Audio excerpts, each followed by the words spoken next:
I plan to start here just to tell you that from my theater experience, the stage is not even, but is leaned like this. So this is the positive part of the stage, and this is the negative part of the stage. And if you are directing a Dragan, you will correct me. If you direct a tragedy, so your scenes will travel like from here to here till the end of the show. And if you direct the comedy like in the other direction. So if ideally in my talk I would travel from here to there, but because of camera reasons I need to sit, but I'll try to do it in the text. My talk will, all in all, be a dark matter. So we can go for some light beer after. And it will have 3 parts: the past, the present, and the future. The past is the longest one, and the future is very short. And I will have a stopwatch. Okay.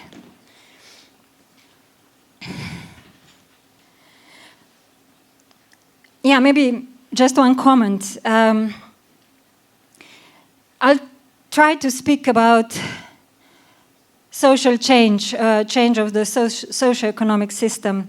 And I'll try to put forth a thesis that social change is only possible if it's preceded by ontological change, change of one certain shift in the ontology.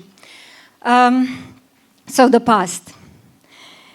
In the middle of the 1990s, when the peaceful part of the world was discussing the post-historical era, the end of ideology and the end of grand narratives, a certain systemic failure, a minor failure that would need to be recuperated in Fukuyama's view, was taking place in the Balkans. There was a considerable piece of history happening and being suppressed on the outskirts of Europe.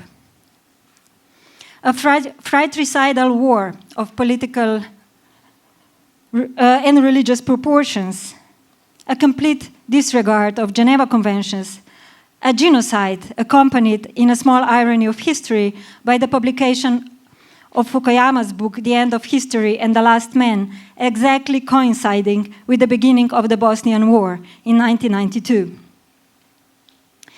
The Sarajevo Book of the Dead, a collection of poems written by a Bosnian Slovenian poet, Josip Osti, is one of the most valuable documents of this suppression, of a disappearing reality that clung in its condemnation and its poor finality to the letters and words of a poet who turned by necessity into a witness of this reality, and whose verses could only have echoed a deep silence.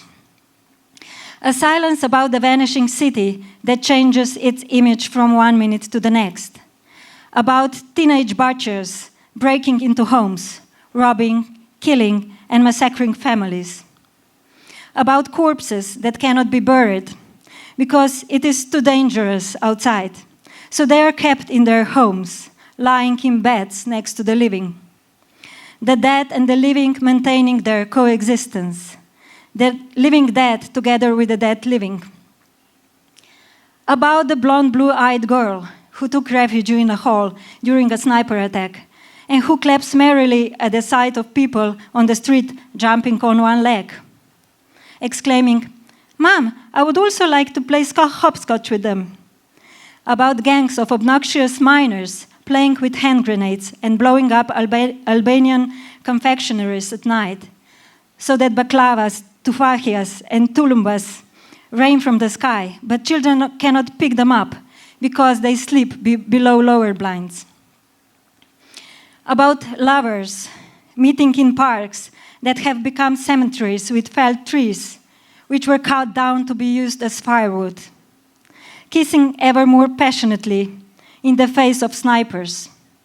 About kids who turned into old men overnight, sitting motionless and pensive as sages, and old men who turned into kids, constantly asking questions to which children cannot give satisfactory answers. Today, this document is itself almost forgotten. One of the poems notes two men playing chess, a friendly habit, arrangement, and a necessity, who take turns visiting each other every evening, even after the outbreak of the war.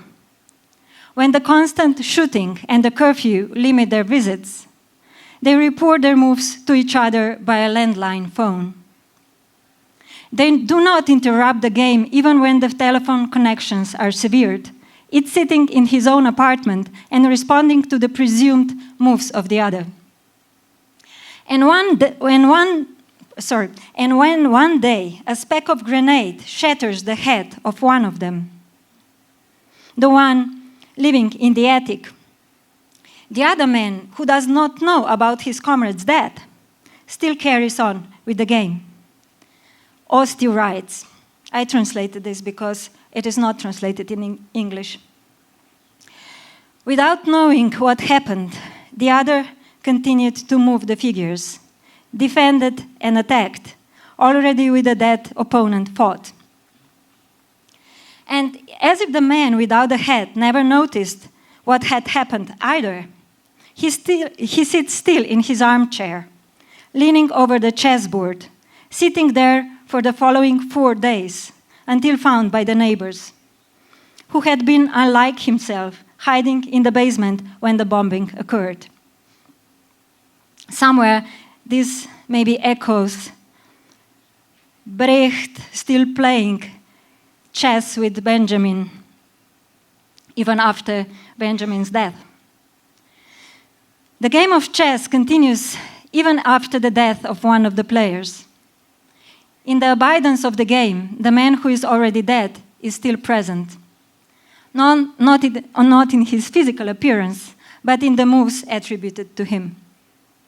He's present through the function he acquires in what Huizinga calls the autonomous reality of the play.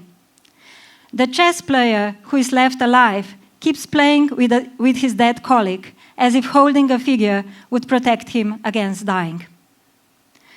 The relationship between the game and everyday reality is turned upside down. It is not only true that if I die, the game will end. It is also true that if the game ends, I will die. A subversion common to superstition and to the rituals of obsessional neurosis, which, as we heard, is a diagnosis of today's society. Existent things are finite. Their determination, states Hegel in his Science of Logic, does not go past their end. They are caught in a trap. The paradoxical constellation of existent things is that running away from their finitude is possible only under the condition of putting themselves to an end. But this would again be, and this is the trap, a confirmation of their finitude. This is what Hegel calls the sorrow of finitude. For Hegel, an existent thing is not just born and afterwards it dies, but it dies as soon as it is born. The hour of its birth is the hour of its death. The event of death is not just some empty nothingness that intervenes into the supposed fullness of being and of existence, destroys it, and establishes itself in place of its demolishment, but it is rather something that has always already been inscribed in existence itself.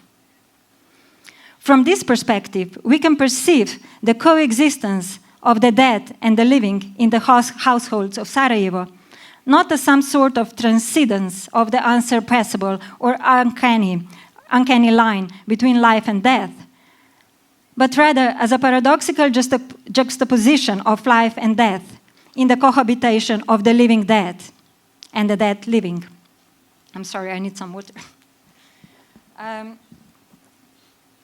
The living dead, people hiding in their homes for 4 years, barely living and eating rats, but still maintaining their poor existence in their fear of death.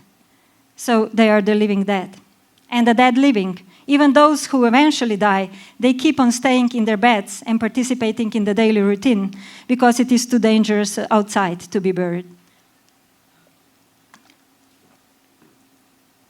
The understanding, says Hegel, often clings to this sorrow of finitude, to the fact that existent things are condemned to perish, and is unable to surpass it. This is, Hegel argues, because of one of the most adamant ideas of humankind and of philosophy, namely the insistence on a qualitative difference between being and nothing. Being is thought to be eternal and absolute, while nothing is perceived as an absolute negation of being and its attributes. Accordingly, this also means insisting on a qualitative difference between finitude and infinity. The finite is considered to be restricted and perishable, pertaining to nothingness, while the infinite is unlimited and eternal, pertaining to being. In this falsification, which comes from forgetting that nothingness is not something that stands in stark contrast to being, but is rather its inner otherness, it is now the understanding itself that gets caught in a trap. Let us call this trap the sorrow of thought. The most infamous example of such a sorrow of thought, which Hegel explicitly criticizes, is the idea that everything perishes, yet it is the very perishing that is eternal. Everything dismantles, but this dismantling stays. In this view, the eternal being of finitude is insisted on, which is its transitoriness. The understanding, says Hegel, persists in this sorrow of finitude, for it makes the non-being the determination of things, and at the same time, this non-being imperishable and absolute. In such a misconception, everything perishes except the perishing itself. The question of how the infinite became finite preoccupied philosophy from pre-Socratics to Kant. But, stresses Hegel, the key point is that what is conceptually incomprehensible is not the transition from finitude to infinity, but their very divide. It is their very inseparability that is their concept. Following this consideration, we can see that what opens up and lingers in Osti's poems is the striking fact that infinity is not something that comes after the end, after finis, or something that exists in some parallel eternal reality beyond the finite world, but something that is itself essentially interwoven with finitude. One cannot transcend finitude by elevating it to the level of an eternal idea. Firstly, because finitude cannot be preserved through any kind of transcendence. Existent things are doomed to perish. And secondly, because infinity cannot exist without relation to a limit. The harsh truth is that infinity is essentially interwoven with finitude. It cannot get rid of it. Something will always pull its wings to the ground. And the other way around, this might well be the beautiful aspect of it. Meager existence is itself perforated with eternity. It is through the very process of the world's extinction that infinity is constituted. It is within the existent world, within the very perishing, within the swelling of the world's end, that something infinite persists. Not through an alleged reconciliation of finitude and infinity, which is always a falsification, but rather through their unsurpassable contradiction. The only way one can get to infinity is through the paradox of finitude, which opens up through the absurd task of ending the end, of killing death. This exactly, I believe, is the task of the future. But let us return to the past for a while. The falsification, it is not hard to see that absolute boredom, the suffocating feeling of vacuum, and the impossibility of radical change that grew globally from the late 80s until 2008 financial crisis was nothing but an expression of the very trap thought gets caught in when proclaiming the reconciliation of finitude and infinity while silently practicing their qualitative difference. The common attitude that prevailed in the late 20th century drew on the idea that things do perish. However, it is the very perishing that persists. Even if every single existent thing is doomed to finitude, the world is nevertheless eternal. Taking a closer look, we can see that the general worldview of this period, 80s, 90s, 2000, taken up not only by the advocates of the post-historical idea, but also by its critics. And this is what Alenka beautifully explicates in her book On the End. Perpetually swung between two equally abstract and external propositions of a connection between finitude and infinity. The first was the idea of the eternal return of the same, leaning on the conception of perishing as the eternal being of finitude, translated into language of capitalism. Things and events and people will come and go, but the carousel of existence will forever stay on track, turning and returning forevermore. So the first was the idea of the eternal return of the same.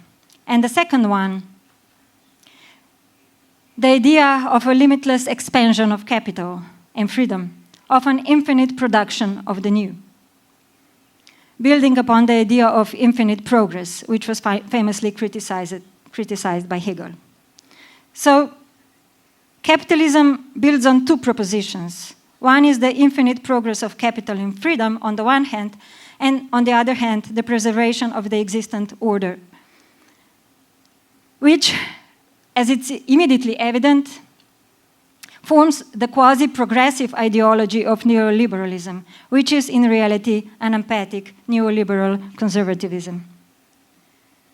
Also us, the critics of the so-called postmodern era, we have detected how capitalism works, the surplus value, the surplus enjoyment, the self-revaluation of the value, the injunction to enjoy, the abstraction of commodities to brands, the rule of master signifiers, and so on. We discussed this yesterday at so inspiring presentation of Eric Santner's book. Over the last 30 years, we have, or you have, developed a marvelous, a radical, and to-the-point critic of ideology. Do we think this is an infinite and unsolvable state of affairs, and that the rhizomatic, globally interconnected, and largely spectacular social tissue today is too complex to ever radically change? Or do we not? In the era of neoliberal consumerism, the limitless production of finite things doomed to extinction, the sooner the spoil the better, is made the eternal being of capitalism. The idea of novelty, promising progress towards the absolute well-being of humanity, is promoted only to hide the morbid fact that it is decay and breakdown that are the drivers of capital. Capitalism cannot die precisely because it itself feeds on dying, on finitude. Marx was not mistaken in the fact that capitalism has its own end inscribed in its very structure. As it is widely known, he expected capitalism to destroy itself and transform into communism sooner or later. But in the manner in which this end is inscribed in its structure. What is crucial is that finitude drives capitalism not in the way of a proper functioning of Hegel's dialectic, in which thought, and according to Marx's term, also socio-economic reality proceeds through sublation, to sublation, as Marx believed, but in the way of falsification, of a trap into which thought, and subsequently also the related world, gets caught, turning in a circle, trying to catch its own tail, and failing time and again to surpass this regrettable situation. This failure stems from a certain oblivion, from forgetting what for reflection itself are the concepts of being and nothing, of finitude and infinity. It is therein that lies the sorrow of neoliberalism, the falsification that supports the morbidity of capitalism.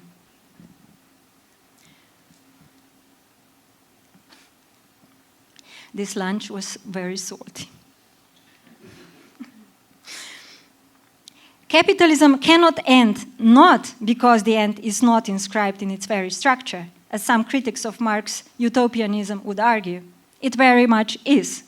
But because the end is inscribed in its structure in such a way that finitude and infinity are held apart in a falsification that, supported by the ideology of neoliberal conservatism, deeply repress their fundamental intertwinement.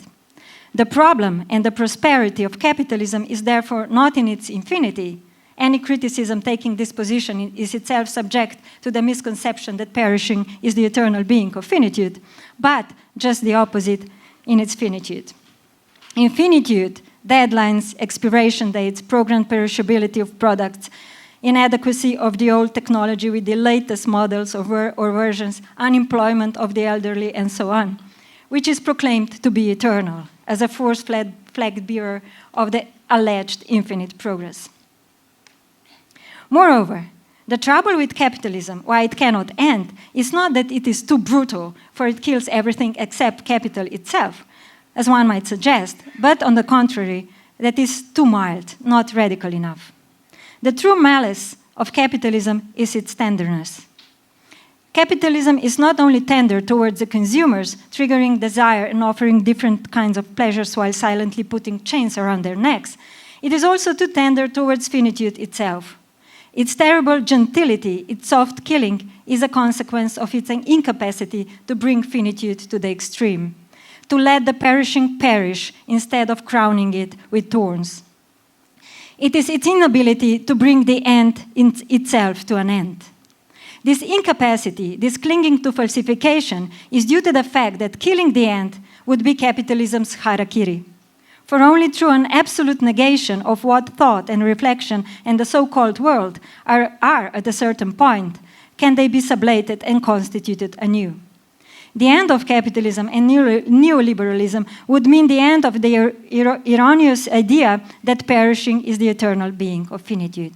It would mean raising human self-awareness to a new level, which would no longer celebrate infinity while silently practicing finitude, killing and mortality, but would, enduring in contradictions, celebrate finitude and practice infinity within finitude itself. What would that be? Some traces, perhaps, of this new relation towards finitude and infinity can be found in the ideas, perhaps, and practices of degrowth, communism, and similar, as long as they proceed from the fundamental re-evaluation of the relations between time and work, between life and death, and between the individual and the other. In the course of dialectics, the condemnation of existent things to finitude is sublated. Hegel says, "The development of the finite will show that, expressly as this contradiction, it collapses internally, but that, in this collapse, it actually resolves the contradiction. It will show that the finite is not just perishable and that it perishes, but that the perishing, the nothing, is rather not the last of it, that the perishing rather perishes." Perishing is not some sort of an eternal being of the existent world, but is itself subject to extinction. It is perishing itself that perishes,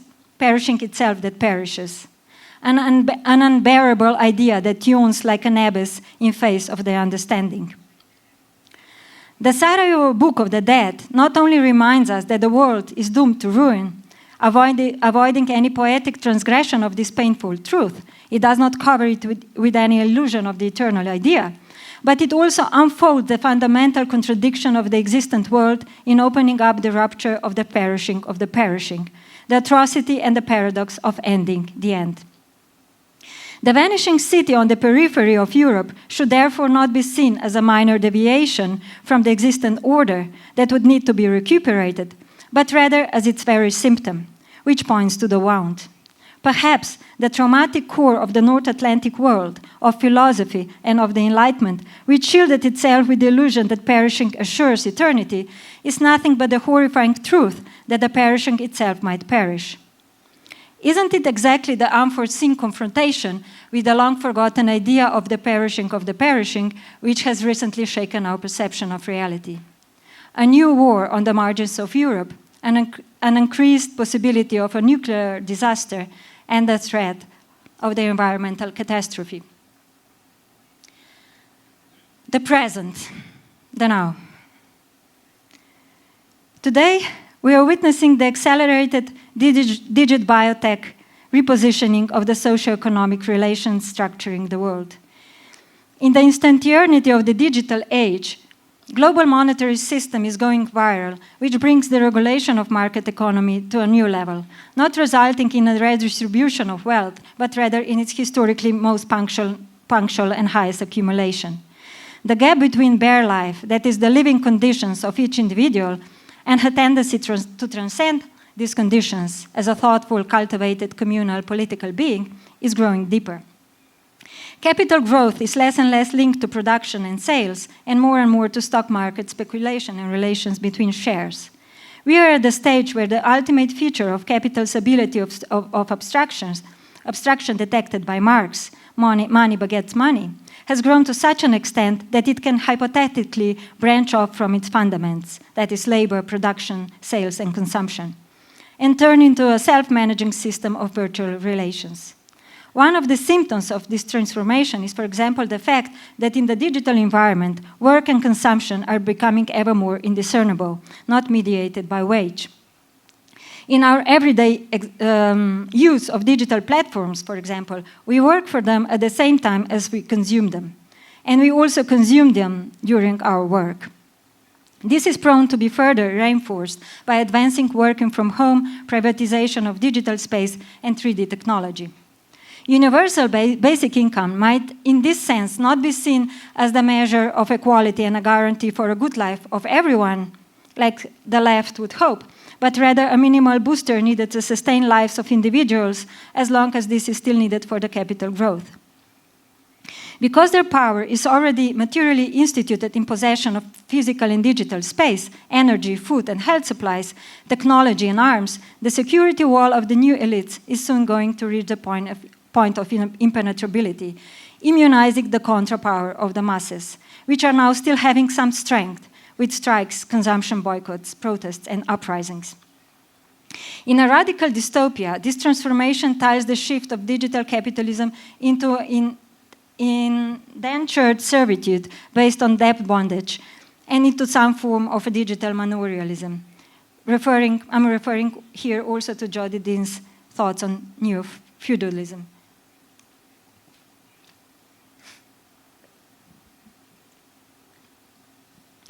Painting the future black, we are not far from the controversial predictions like Georgescu-Rogan's that we are doomed to downfall, destruction, and demise because of the limited Earth's capacity to sustain human populations and consumption levels, and because of the persistence of the social conflict, which can't be eliminated neither by man's decision to do so, nor by the social evolution of mankind.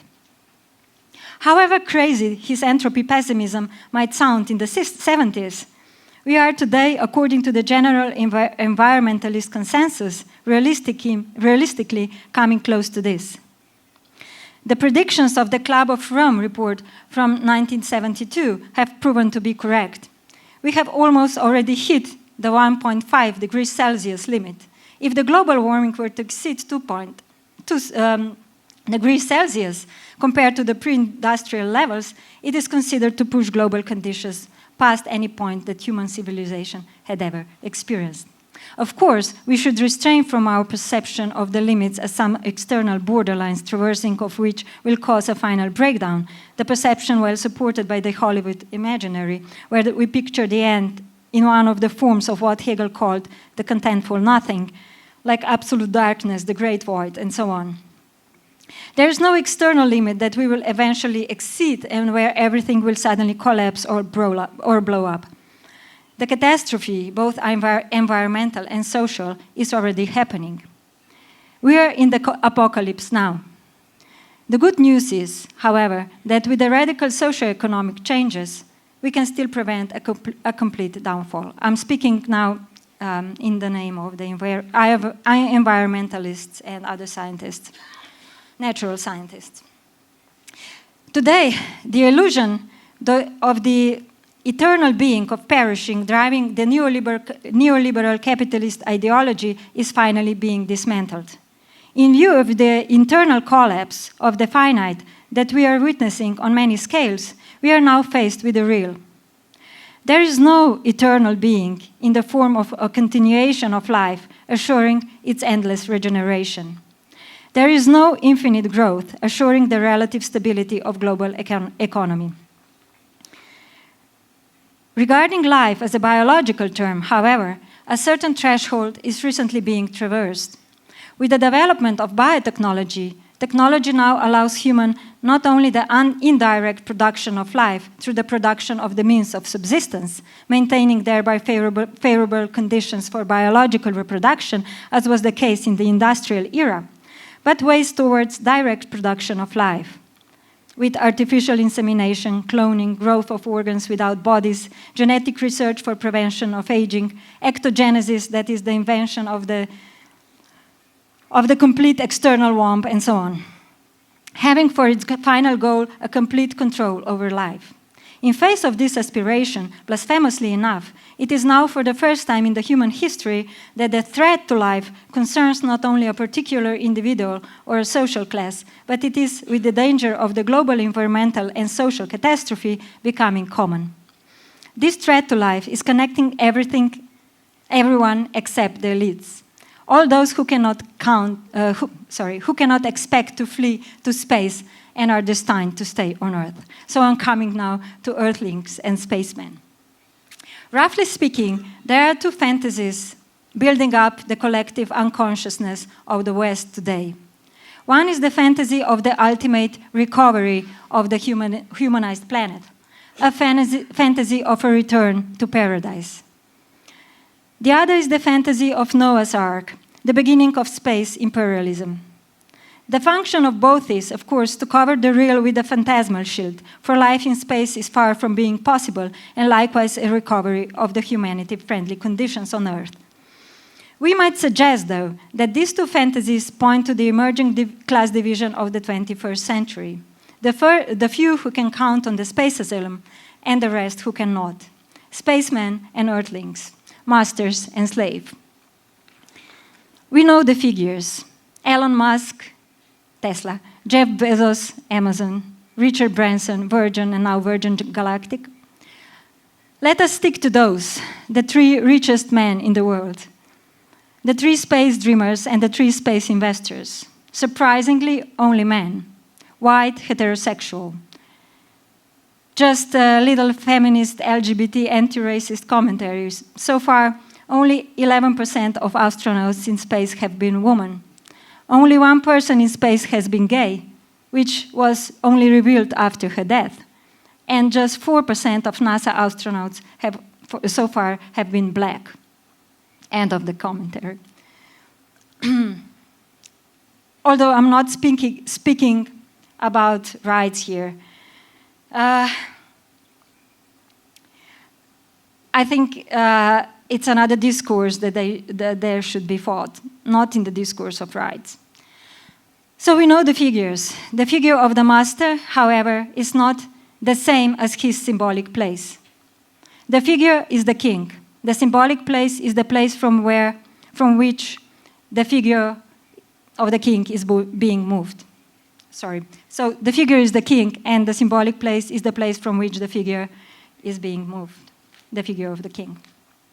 The famous dialectic of the master and the slave, presented in the first part of the chapter on self-consciousness in Hegel's phenomenology of spirit, we heard a good sum up before from Jure, takes place after the life and death struggle of the two shapes of consciousness.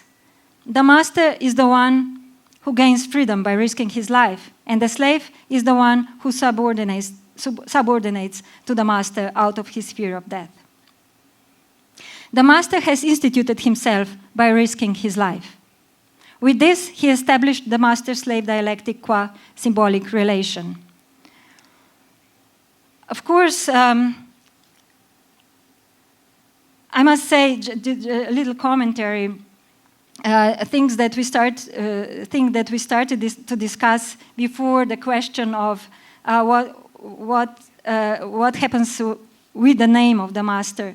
I think Mladen Dolar puts this very well in his reading of the chapter of self-consciousness.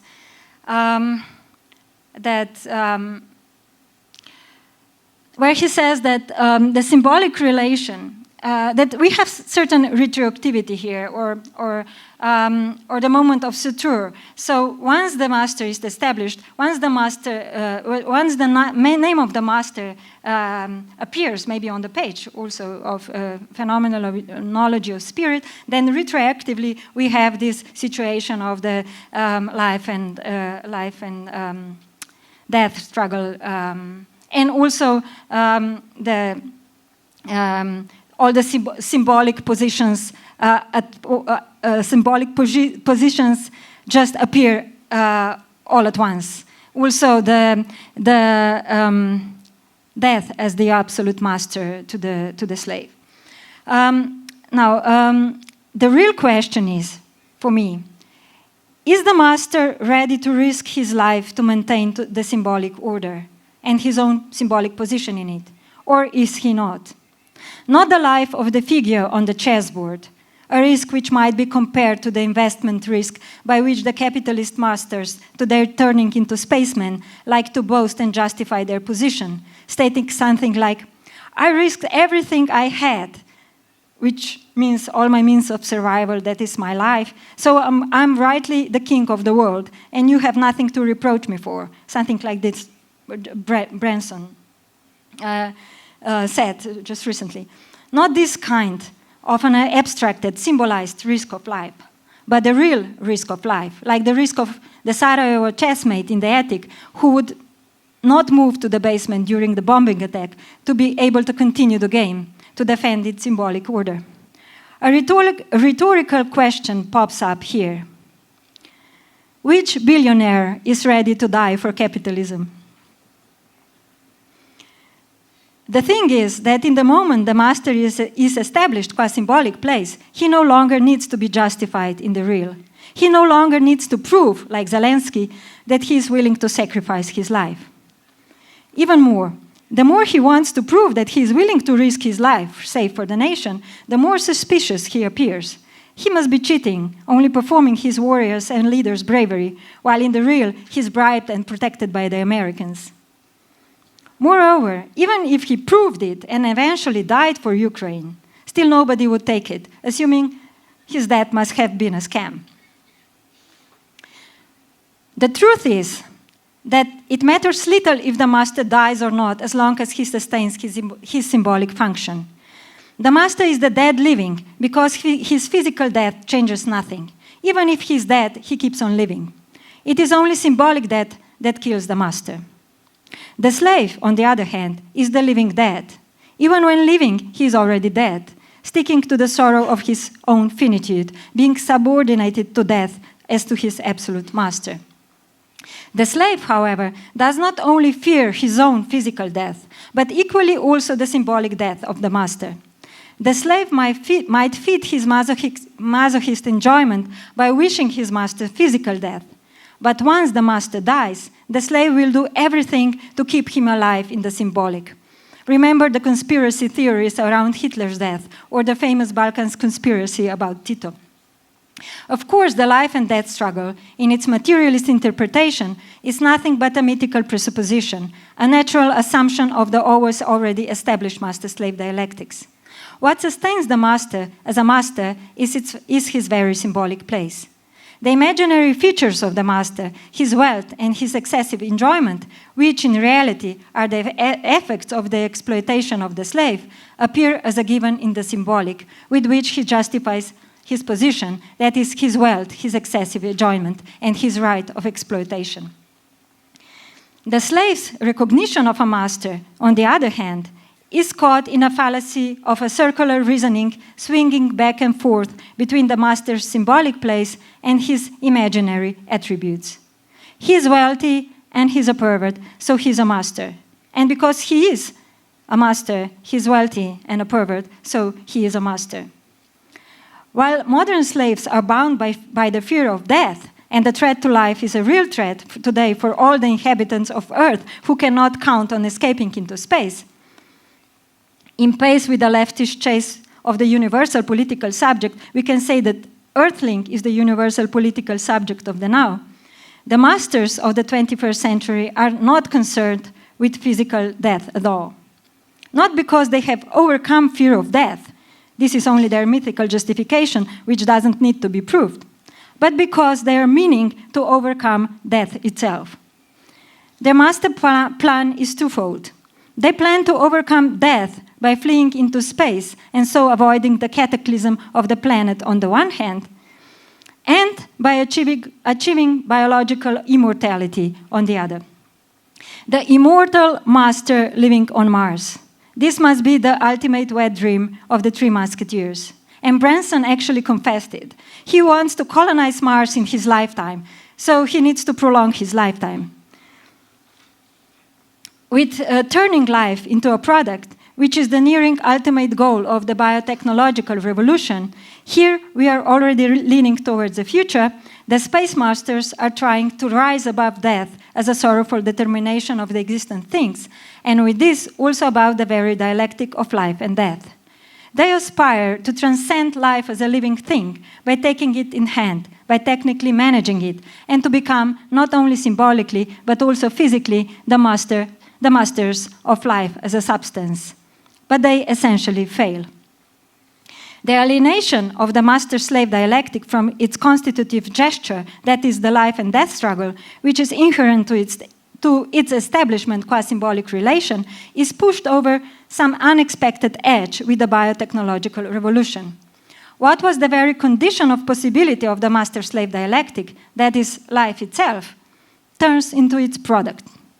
The cause turns into a consequence. A materialized, a fabricated consequence of the slave's work and master's enjoyment, which was, in their setting up, the very outcome of their life and death struggles. In a sense, the master's aspiration for the biotechnological production of life is logical. They want to control the most unpredictable factor in the production process, the particularities of a living body. And on the other hand, they want to have the absolute eternal access to their enjoyment. But here exactly, is one of the main points of their failure. They fall for the fundamental deception of capitalism, which is the false idea of absolute enjoyment, of a final fulfillment of desire. If there is infinity somewhere, it is not in desire being satisfied, but in its structural insatiability. Although turning life into a product seems a titanic victory of the master, a mastery of humanity over nature, it is for real nothing but a confirmation of a bondage of the masters to their own immediate existence. Because they don't risk their life, but rather try to possess it, the biotech space masters do not pertain to the true sublation. Hegel says it all. It is only through staking one's life that freedom is won.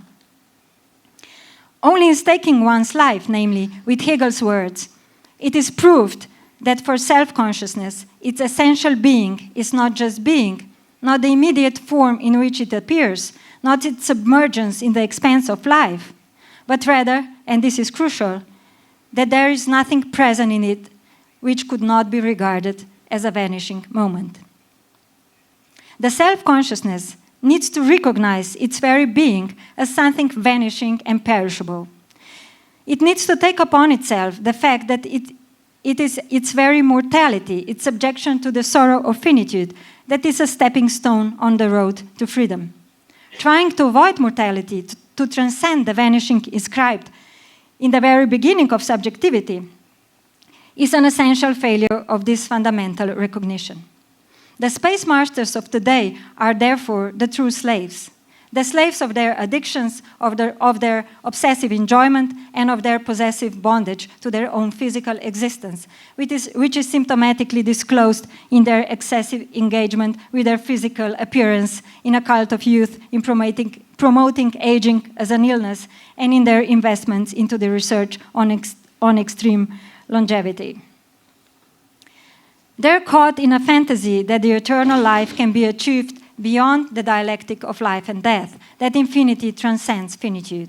Themselves, they are enslaved by the falsification of capitalism pertaining to the idea of the eternal being of perishing. But the truth is that it is not beyond, but rather within finitude, that infinity can ever be achieved. Only in risking life, one can kill death. The sorrow of finitude, of a poor existence, can be overcome only in bringing the end itself to the extreme, and thus sublated, following freedom not as a property, but as a process of emancipation.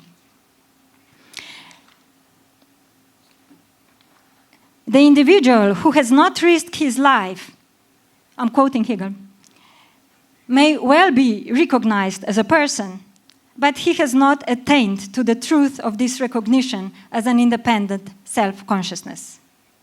The masters of capitalism are committed to law, which is, like in other socio-economic systems, put in place to protect private property expressed in the form of rights. In a formalized legal order, writes Hegel in the Phenomenology of Spirit, individuals become abstracted individualities, that is, persons.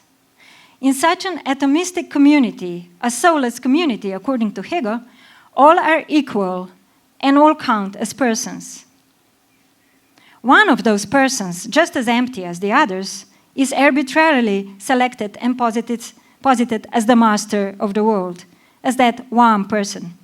He is merely a single personality, but in contrast to the empty singlessness of all other persons, he is believed to possess the whole content, the real essence, and so it is taken as absolute power and absolute actuality.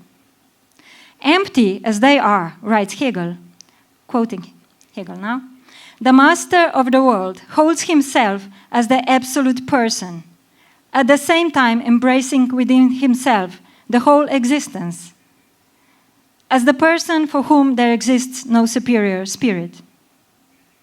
Was Hegel speaking of Elon Musk or of Richard Branson here?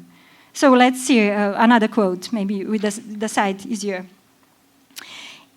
In this knowledge of himself as the sum and substance of all actual powers, this Lord and Master of the world is the titanic self-consciousness that thinks of itself as being an actual living God.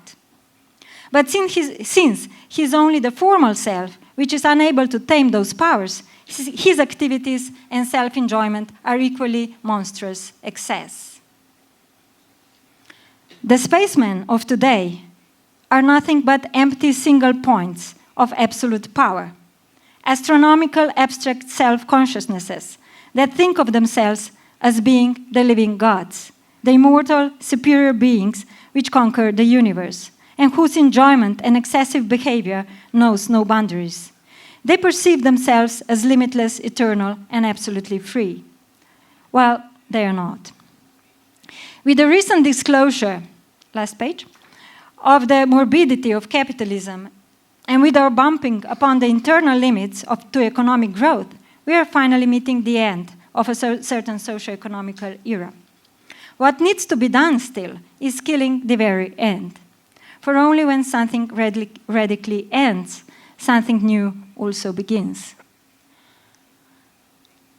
And one last bright one for the future. Basically, there are 4 ways of a radical social change.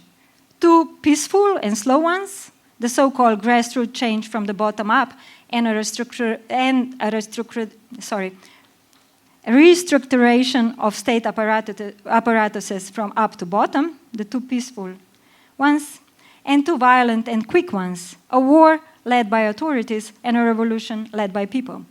Which one do we believe in, if any? To conclude with a Marxist and also Hegel's revolutionary stance, we can say that it is on earthlings, the united political subjects of the future, to overcome fear of death, to sublate their bondage to the sorrow of finitude, and to rise against the legal order protecting the morbidity of capital. It is on them, that is on us, to dismantle not only the fantasy of the eternal growth, but also the fantasies of Noah's Ark and of a return to paradise. It is on us to burn the paper figures of the spacemen masters, to redistribute wealth, and take care of life on Earth, following a Hegelian and also a communist version of a Lacanian maxim. Freedom is the freedom of the other. So meet you later in the idealist bar.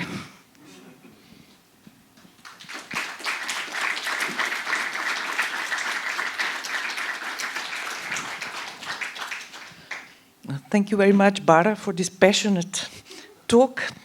This time we will have like 5 minutes for discussion, so please go ahead, possibly quick questions to the point. Yes, please, Yuval. Do you have... you will receive a mic. Hi, Bar. Thank you for this. This was really interesting. I also find this passion for immortality somehow fascinating. And I wanted to ask you this. I mean, isn't this desire for biological immortality one of the clearest signs that something basic in the master function doesn't work? By which I mean something very simple. The very possibility of creating a distinction, a status distinction, is gone. This is when life becomes, and I think it's not a product, but it's a luxury commodity, right? Something that, by which I display my wealth, is that I can buy infinite life. That is a horror. Like, I pity, if there's somebody that I really feel for, is Peter Thiel and these guys. I mean, what a horrible duty it is to stay alive at all costs. I mean, right? I mean, there's this famous short piece, early piece by Freud, right, on transience. And he says that enjoyment is measured by its limited amount of time. So clearly a life that has to be expended indefinitely is not enjoyed by them. It's enjoyed by something else of which they are the agents. So I just sort of put that as a suggestion. Mm-hmm. Thank you. Yeah. Yeah, thank you. Yeah, definitely. If you, I mean, the very dialectic is dismantled. Once you turn, or maybe it's not dismantled, maybe it's strengthened. This is the question. Once you, because the life itself is the condition of possibility of master-slave dialectic. But the question is, if you try to make life itself a luxury commodity, you actually don't really, you just imagine that you have taken the substance of life in your hands. Actually, life still goes on. The substance of life still continues. It is only in your fantasy that you have grabbed it, and you can sell it as a commodity. But actually, the dialectic of master and slave is not dismantled in the historical, I don't know, a situation of, I don't know, today or tomorrow. But probably is even strengthened just because of this. So this would be the first part. The second was the enjoyment. Yeah, of course, it's nuts. I mean, it's again their it's again a hierarchy, their own hierarchy, because of course the enjoyment only functions in the lack of enjoyment. So once you kind of, I mean, trying to, of course, it's in the enjoyment that you try to achieve perfect enjoyment, and that's why they want to live forever, to enjoy forever. But of course, once this is hypothetically achieved, they would stop enjoying, and this would be like the end of their, I don't know, sense of living. If I can briefly jump into this discussion, because I have perhaps a similar question, or I was thinking, I mean, there is one part of this master and slave dialectics which is not simply about overcoming the fear of dying, but being confronted with the fear of the trembling of negativity, the fear. I mean, the fear is like, it is this confrontation that is the real trigger of, let's say, possible liberation. If you are never really afraid, you will never be the master or whatever. So there is this, and I'm just thinking, I mean, this is something that I've been writing on recently, that perhaps the problem today, and forget these stupid figures, whatever, let them go to the Mars, but for us still down there, that the problem is that actually what kind of keeps us going is that we would rather die than be scared to death by something. The fear is lacking. I mean, there is certain fear which is okay, uncertainties, but it is as if nothing can really scare us, in the sense of, we know all these things that you enumerated from the climate and so on, but it doesn't really, So I'm wondering if there is not even a previous step that would need to a certain kind of negativity to be awakened before we overcome whatever I totally agree that that it's the trembling like this of the very fear of death that is the constitutive moment of the sublation of the consciousness, for example. Not just the very overcoming fear of death as such, but if you want to overcome it, you have to really feel it or experience. But the second thing, this is very beautifully said, that we would rather die than experience fear of death. But I think that as we shouldn't worry too much about it, because I think this time is coming, or for many people already trembling in the world, like for example in Ukraine right now or in the Middle East. So definitely, I believe that if there is social, so that war is the condition response. of possibility, war is the way out. Yeah, I think that it's a condition of possibility of social changes is this radical, fear, which we will need to experience. Yeah. Okay, I think we have time for probably one more question or two quick ones. No, because there is this light, I don't see clearly. Okay, if there are no questions, okay, then again, just 5-minute resection, and we reconvene to listen to the talk of Peter Teppets. Thank you very much, Bara.